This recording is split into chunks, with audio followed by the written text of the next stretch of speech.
الله الرحمن الرحيم. برادران اسلام، سابقہ معروضات میں سیدنا امیر المؤمنین عمر بن الخطاب رضی اللہ تعالی عنہ کے بارے میں ذکر ہو رہا تھا۔ حضور صلی اللہ علیہ وسلم اپنے صحابہ کے ساتھ بیٹھے ہیں اور سوچا یہ جا رہا ہے کہ نماز کے لیے لوگوں کو کیسے توجہ دلائیں۔ کسی نے کہا جی ہم بھی ناقوس استعمال کریں، حضرت یہودی کرتے ہیں۔ کسی نے کہا کہ جی کسی اونچے مقام پر ہم آگ جلا لیں۔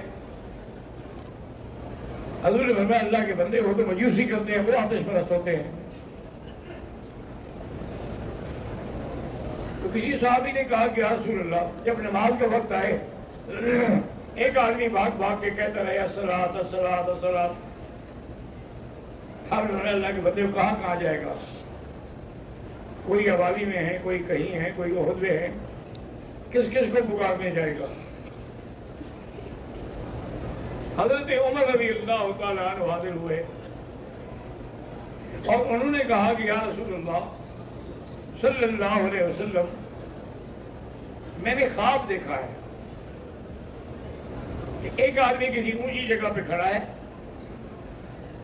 اور وہ یہ الفاظ آذان والے کہہ رہے ہیں اللہ اکبر اللہ اکبر، میں بھی اس کے ساتھ کہتا رہا۔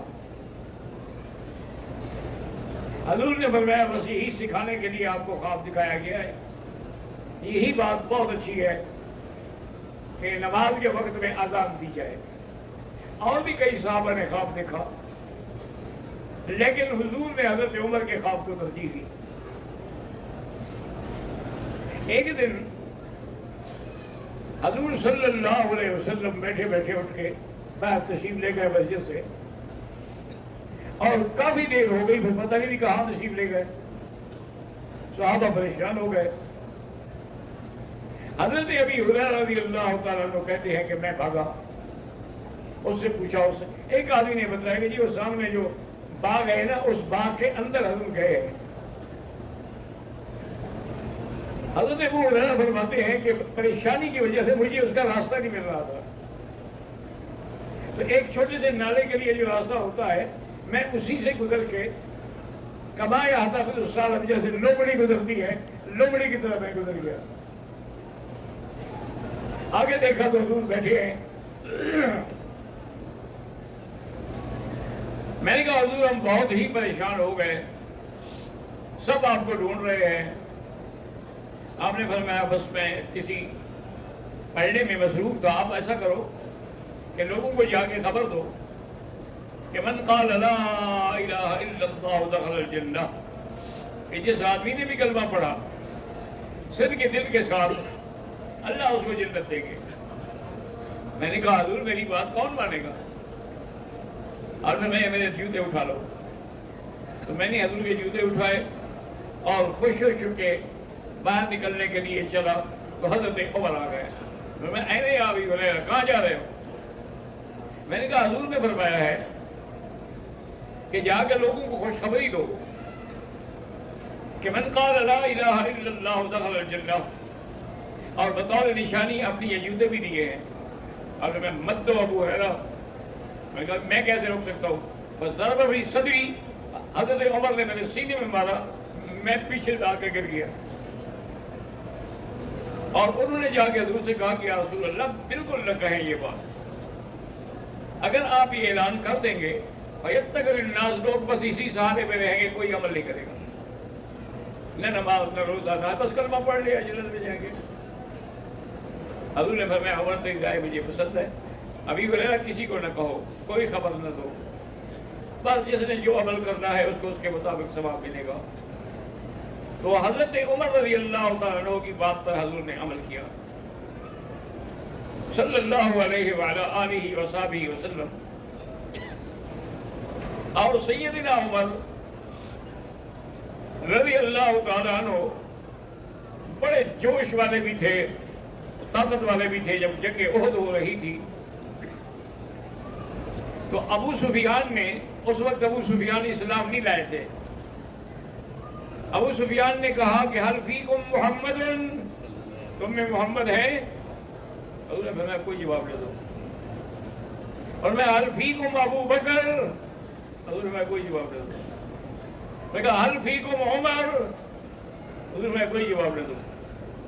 تو انہوں نے خوش ہو کے کہا کہ لوگوں مبارک ہو، قتل محمد، حضور قتل ہو گئے۔ عمر جوش میں، حضور میں ٹھہر، جوش نہ کرو۔ اب اس کے بعد ابو سفیان نے کہا اعلو حبل، آج ہمارے خدا حبل کا نام بلند ہو گیا۔ حضرت عمر نے کہا یا رسول اللہ مجھ سے صبر نہیں ہوتا۔ حضرت عمر کھڑے ہو گئے، فرمایا اللہ عز و جل،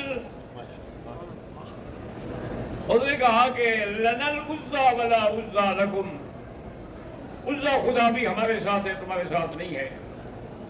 حضرت عمر نے جواب میں فرمایا لنا مولانا ولا مولا لكم۔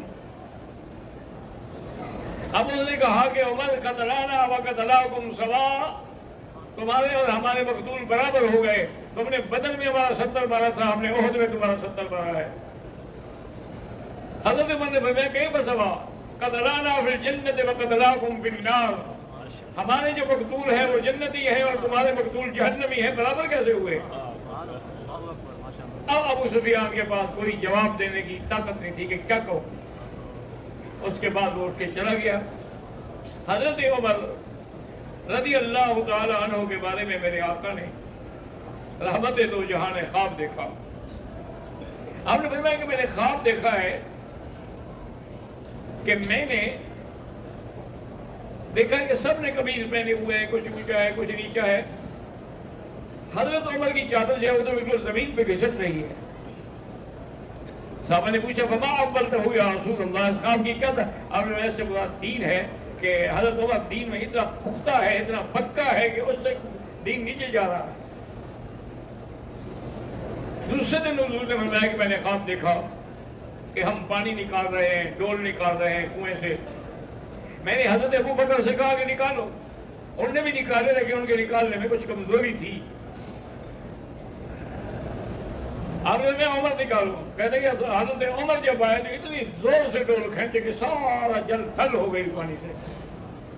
صحابہ نے پوچھا حضرت سے کیا مراد؟ فرمایا دین، عمر کی وجہ سے دنیا میں دین پھیلے گا اور وہاں جائے گا جہاں نہیں گیا۔ تیسرے دفعہ حضور پاک نے خواب دیکھا، آپ نے فرمایا کہ میں نے دودھ پیا، اپنا بچا ہوا دودھ جو تھا میں نے ابو بکر کو دیا، اس نے پیا۔ اس کے بعد جو ہے میں نے حضرت عمر کو دیا تو اس نے سارا دودھ پی لیا۔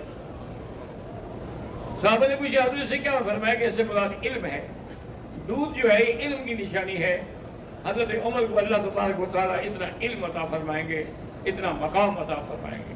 اور آپ کی دہشت کا یہ عالم تھا کہ ایک دفعہ حضور صلی اللہ علیہ وسلم کسی جنگ سے باہر واپس آئے تو ایک سوڈانی لڑکی تھی، وہ خوش ہو کے دف بجا رہی تھی کہ بھی حضور آ گئے، حضور آ گئے، حضور آ گئے ہیں۔ حضور نے فرمایا اچھا بجاتی رہو۔ حضور نے بھی منع نہیں فرمایا۔ حضرت ابو بکر آئے، انہوں نے بھی منع نہیں فرمایا۔ انہوں نے کہا جب حضور نے منع نہیں فرمایا۔ اس کے بعد حضرت عثمان آئے، وہ بجاتی رہی۔ تھوڑی دیر کے بعد آواز آئی کہ عمر آ رہا ہے، تو جلدی سے دف نیچے رکھ کے دف پہ اوپر بیٹھ گئی۔ حضور فضحک رسول اللہ صلی اللہ علیہ وسلم، حضور ہنس پڑے۔ حضور نے فرمایا عمر تجھے دیکھ کے شیطان بھی ڈرتا ہے، اور جس سڑک سے تم گزرتے ہو شیطان کو راستہ ہی چھوڑ دیتا ہے۔ اب دیکھو مجھ سے اس کو کوئی خوف نہیں ہوا، لیکن آپ کا نام سنتے ہی یہ نیچے دف پھینس کے اس کے اوپر بیٹھی ہوئی ہے۔ حضرت عمر رضی اللہ تعالیٰ عنہ وارضاہ، اللہ تبارک و تعالیٰ نے ان سے اس دین کے لیے اتنا بڑا کام لیا ہے جس کی دنیا میں کوئی مثال نہیں ہے۔